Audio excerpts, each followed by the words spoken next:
Granted, that's the only version of the film I had ever known up to that point. You poor man. You poor, poor man.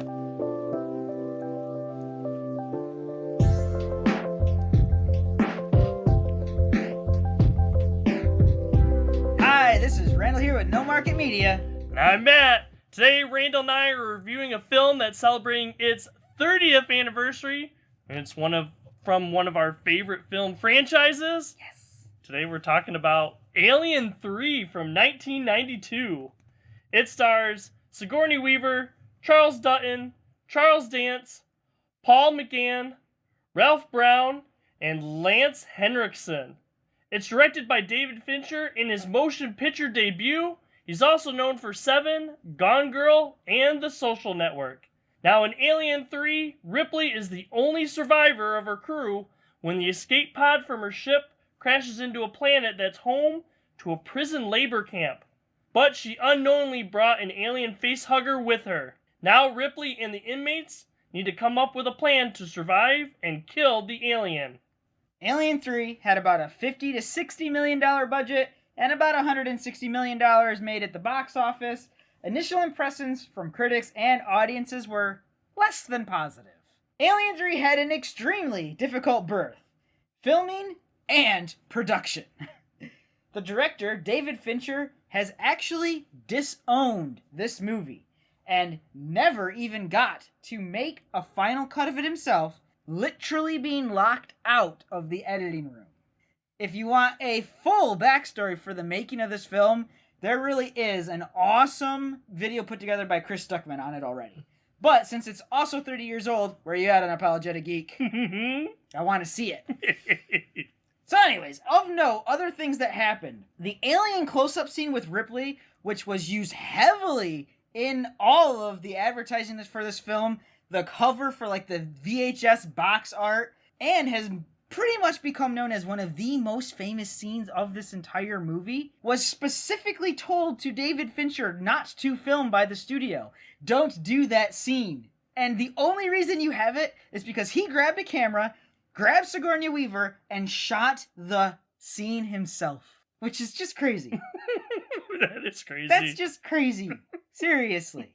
The initial negative reactions to this film were kind of somewhat replaced when finally, in 2003, the assembly cut was released. This came out alongside the Alien quadrilogy set on DVD. It more closely follows David Fincher's original storyboards and lines of the movie, although he still did not have anything to do with the actual assembly cut himself. The assembly cut has an additional 37 minutes over the theatrical cut and lots of changes to audio and character growth and whole new scenes that were just cut from David Fincher's original vision. And personally, I'm going to talk about it some more, but I recommend always watching the assembly cut. Alright, rewatching Alien 3, I think this is a pretty good movie.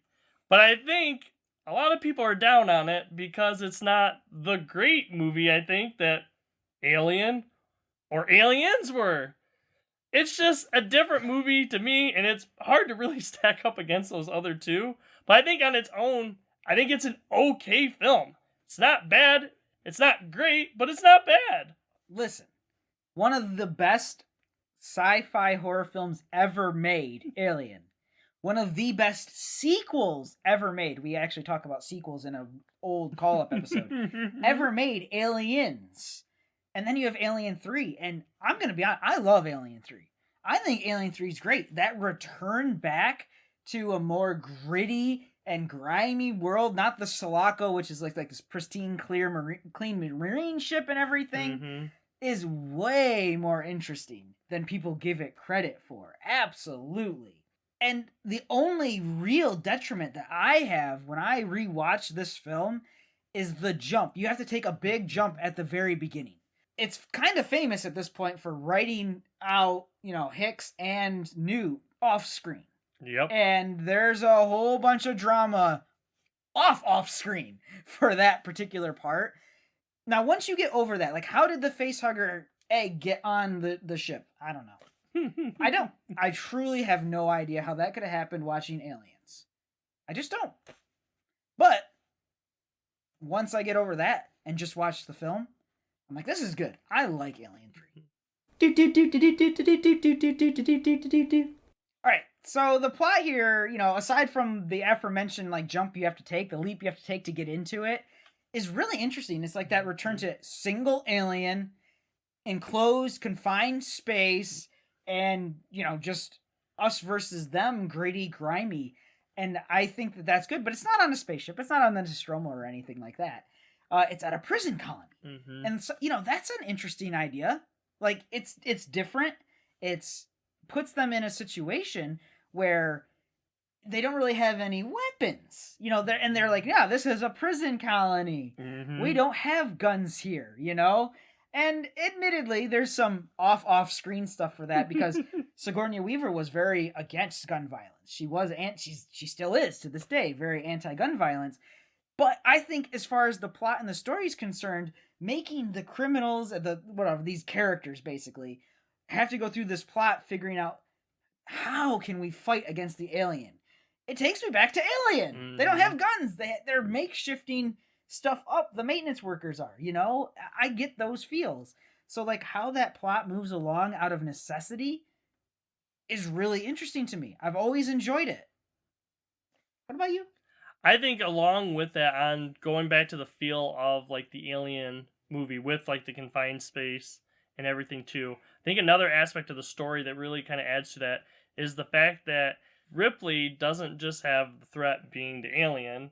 At the beginning of this film, the threat is basically everyone she's surrounded by.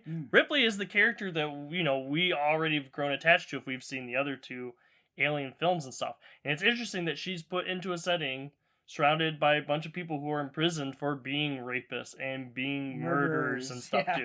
So the idea is like a wrong step or whatever from Ripley could lead to her death or whatever, because that is the character that we've grown attached to and stuff in this film. Now I'll get to Ripley's response to that a little bit later when we talk about characters. But yeah, for a story aspect and stuff, I really like that. It is a, go back to, more of the alien feel, which, heck, like we mentioned in our review, it takes forever before we actually get, like, the alien on it. So that isn't, like, the real full focus of that film. So yeah, that's another aspect in, like, the story that we're going back to that I did enjoy in this film. And it's, again, Alien 3 does just not get enough credit, okay? Hang with me. In Alien, the roller coaster that she has to go through is crazy. Aliens comes out, Ripley comes, and it's like, oh, she's drifted through space for 76 years or whatever it is, lost her family. Her kid, her daughter died in that time. And then she finds a family again with Newt and Hicks. And then it's just all back down to just nothing. Torn down to nothing, lost her family, and all of these people she's with, she can't trust. It's like, this is such complete juxtaposition to like the end of the story of Aliens, which probably off-put a lot of people too. Just, wow, we had all that fun, good, happy ending for Ripley. Ripley doesn't get happy endings. Yep.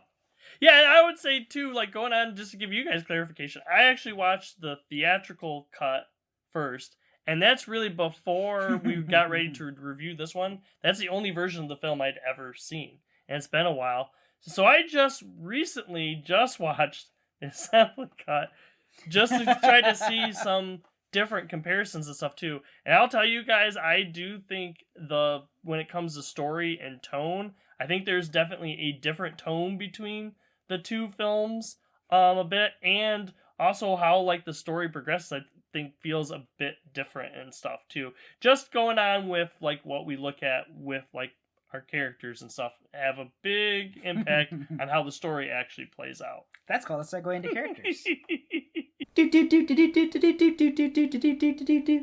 So characters, of course, the big one is Ripley. Ripley is, still the character that, we love and stuff. But we add some different things for her to approach and stuff, too.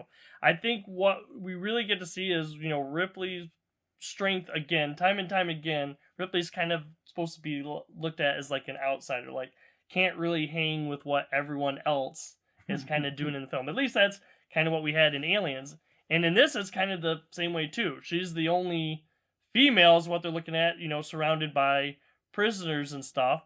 But at the same time, too, when they try to intimidate her in this film, she's not intimidated. She stands her ground and stays calm and collected in high stressful moments and stuff, too. So that kind of goes on with, like, hey, I'll talk about Ripley's reactions and stuff in characters. I'll tell you what. It's almost like she's I don't know, officer or something. Mm-hmm. That doesn't come back later in this film. Hey, sister, what about you? You an officer. How about showing us a little leadership? So, in my opinion, the characters in this film are all really well done. Ripley is still Ripley, like Matt said. Those nasty Metroids, I tell you. No, not that Ripley. Different Ripley. She's still the strong female character that she has been throughout all of the Alien films. It's the addition of all these extra characters that really do it for me. The wardens and the prisoners feel authentic to me. This world, Feronia or whatever. Feronia? It's a, backwater world. I can't, whatever the name is. Don't kill me in the comments. It feels real. It feels like a character unto itself, this whole refining facility that they have going on here. It's its own thing, like the Nostromo was before it, And like I said, the prisoners are dangerous. Even the good prisoners are dangerous people. Charles Dance does a great job as I'm not really a prisoner, but I'm not a good person. So I'm here because this is the only kind of posting I can get as for the crimes that I committed, for the things that I did wrong, basically. They're all pretty well fleshed out. I mean, even Paul McGann's character, his character is kind of crazy. And they're trying to rehabilitate him. They call themselves brothers and they found religion and that's their thing. It's like, hey, he's your brother and you get over that. Yep. But when he sees the alien, it's like, nope, it snaps. He's like, oh my God, that's a dragon. That's like a god to me or something like that. Is all the characters feel so fleshed out. And I think a big part of that is when you look at the Assembler's cut or whatever, because in the theatrical cut, only one that I care about. Well, in the theatrical cut, we lose a bit of the development of those prisoners and stuff, and that really goes with the characters and stuff too. We get more of the ideas of, hey, we're thinking that McGann's character is this crazy guy, and the other prisoners don't even want to do stuff with it. We don't get that in the theatrical version of this film. That's not in there. It's a great way to set that up. Another way that's a good setup that I'll go to, you mentioned the setting being a good character. So in Assembler's Cut, that's how we start.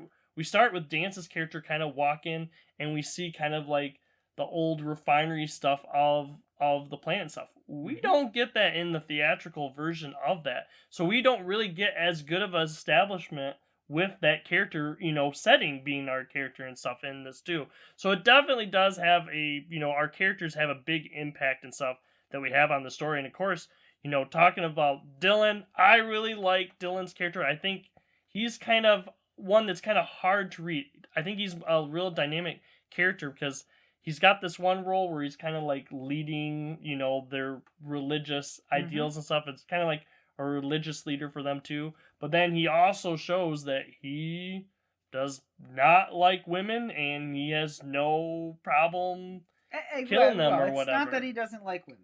Well, it's that it disrupts the environment. It's like you being here is a big disruption and it's dangerous for you. It's dangerous for all of my brothers, here as well.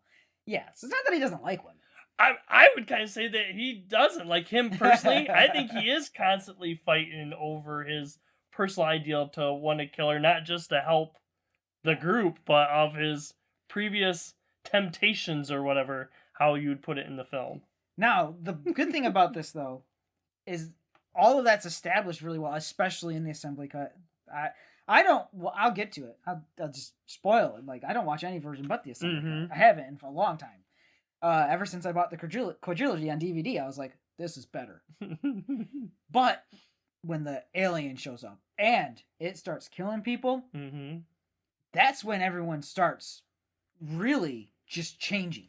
It's not like they're changing in a bad way. It's like all of a sudden I'm a murderer and a rapist, leave me alone stuff, that goes out the window. It's like, oh my God, if we don't come together and figure this out, we're all dead. Mm-hmm. And so the alien and its character, which is a little different, and what's going on with Ripley with the, having a queen inside of her Mm-hmm. is an interesting, different dynamic that you've never seen in any of these things where it's like any of the alien movies before it. That tonal shift in the characters of here we are before and here we are now after the alien shows up and everyone knows about it, completely different feeling than you get in a lot of the films. Mm-hmm.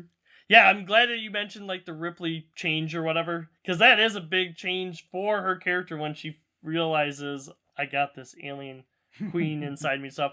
This character that, as I mentioned before, calm, collected, is acting a little bit differently now that she sees like this is gonna be the end kind of thing. There is no surviving. There's no this. surviving this.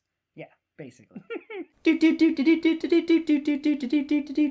This is sci-fi horror, but it's not as effective as the original Alien, which was kind of darker.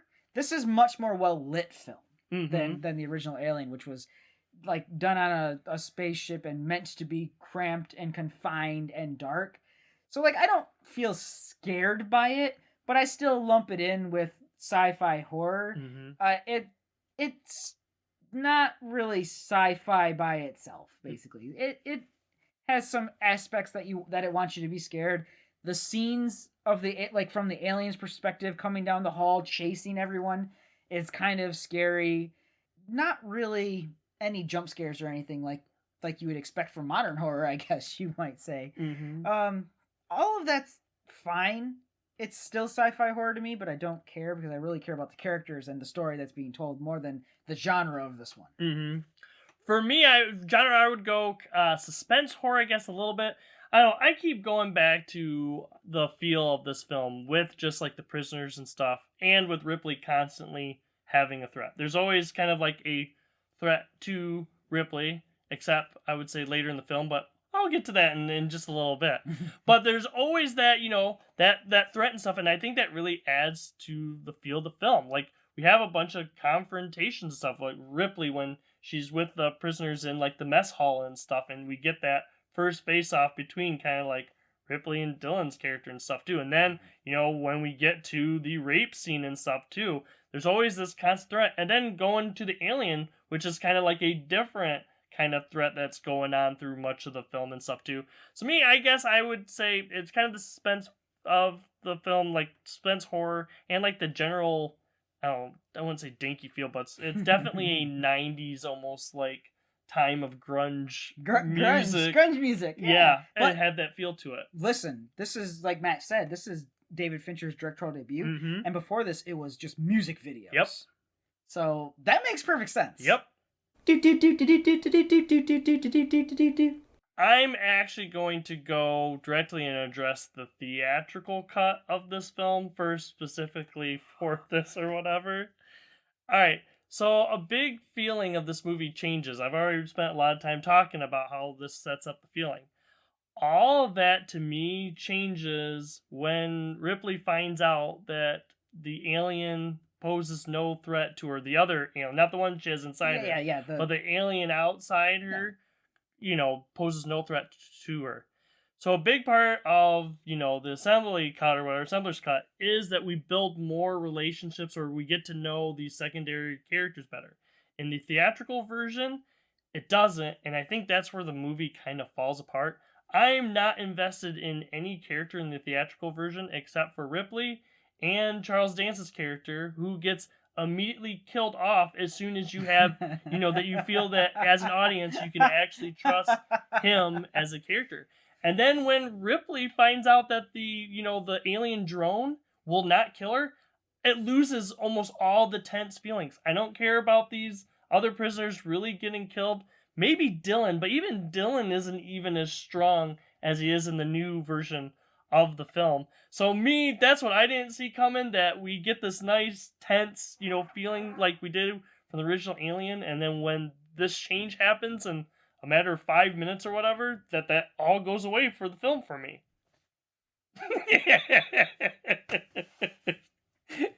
Listen, Matt kind of already stole my didn't see it coming.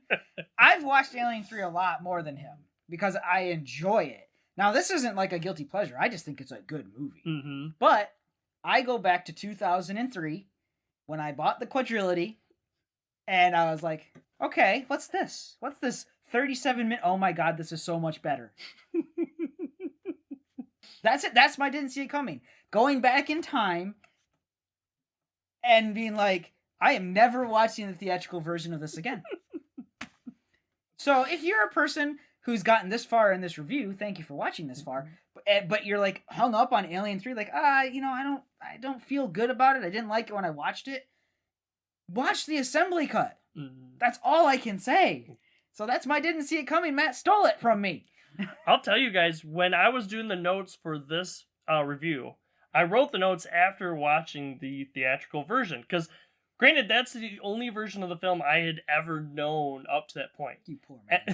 You poor man. But then, I got curious. I'm like, all right, so what all did change? How much different is the film? And that's why I watched the newer version of the film.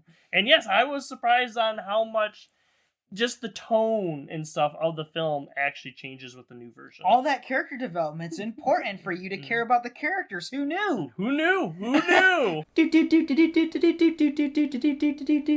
All in all, this is just an underrated sequel in the Alien franchise. And I especially think watching, Alien Resurrection, which might be a slight guilty pleasure. And Prometheus and Alien Covenant and all the stuff that came after this, I think it shines brighter because of it. Because they've always tried to recapture the original's, lightning in a bottle, and they just never do. I mean, James Cameron said, you can't do it. Let's make a different film. Let's make Aliens, The only thing he said was you have to have Ripley in it, which he was absolutely correct about. Yep. And that's the thing. Like, Alien 3 for me gets closer, and in retrospect, is just underrated. Me, I definitely think it's underrated because, like Randall mentioned, when comparing it to the first two films, like, it doesn't reach that, and I don't know really how you reach, kind of almost genre-defining movies for two different genres. But, yeah, to me, I think this is an okay movie. I am not, like, a big fan of this movie, but I do like a lot of the, how closer feel it is to Alien as opposed to getting, like, action-y again like we do with Aliens. But, this is a pretty interesting film to watch, and, I think it's a different take. I like that we have a different, director for these films and stuff, too, and it adds a different flavor to this series. But you have maybe seen Alien 3. It's been out for 30 years now. So let us know what you think about it in the comments. Maybe your thoughts on the theatrical version versus the assembly cut. Just plop it all down there. And if you get a chance, definitely go visit Chris Stuckman's page and look for his Alien 3 because he's got amazing, behind the scenes commentary about the making of this movie. So definitely a good video, worth your while. You want to see more of our stuff, though? Go check out our YouTube page. Other flashback movie reviews, other new movie reviews, some TV show reviews, and some deeper dive discussions. We also have a Facebook page. Be sure to check us out there. We post about some of the videos that we're working on. We also post some different things about our fandoms, new videos, trailers, other stuff like that when they come out. But if you don't have Facebook, don't worry about it. Just go to our YouTube page. We have videos that come out regularly. For now, I'm Matt with No Market Media. Have a good day, everyone. And I'm Randall. I'll see everyone next time. Next time on No Market Media.